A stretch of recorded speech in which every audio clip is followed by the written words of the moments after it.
Hey, it's good to be back again. And you guys who tuned in for the live stream on Sunday know we were talking about Abraham and Sarah, we were talking about Hagar, we were reading from Genesis 16:17. We're going to continue on that theme today because I really want to talk about the faithfulness of God. Now, you are going to have to familiarize yourself with some of the story because I'm not going to go through all the details today, but essentially God has promised Abram and Sarah that he would be a father of many nations, that he would have descendants that would outnumber the number of stars in the sky. Now, Abram itself, the name means exalted father. Now, if you were a 75-year-old man and you'd been named as an exalted father and you didn't have any kids, that could probably be a bit embarrassing.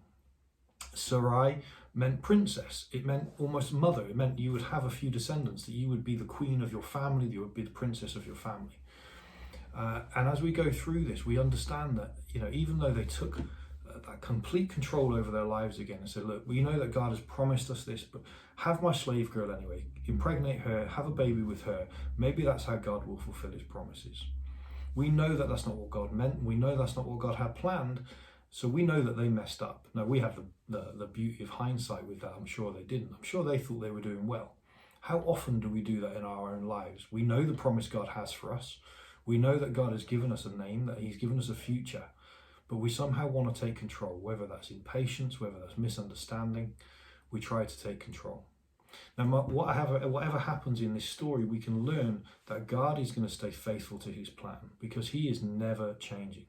In fact, at the end of this story, when we discover that that is not what God had planned, God not only blesses Hagar and makes her child the father of many nations too, he's called Ishmael, but she also blesses Abram and Sarai with new names. He ups the stakes, he ups the ante, and he says, you're not just going to be a father of many nations, I'm going to name you that.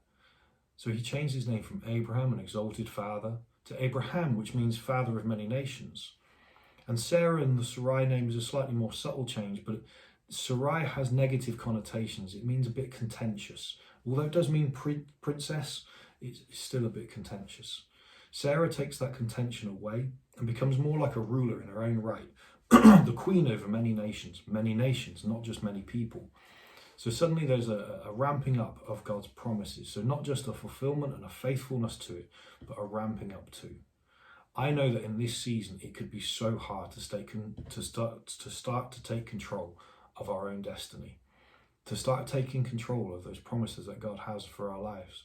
But we know that that would be wrong. We know that we need to be patient. We know that we need to persevere in prayer.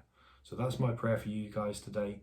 I'd love to speak to you again tomorrow, a little bit more about Sarai and Abraham, or Sarah and Abraham, and a few more things about what God has promised for us and our lives.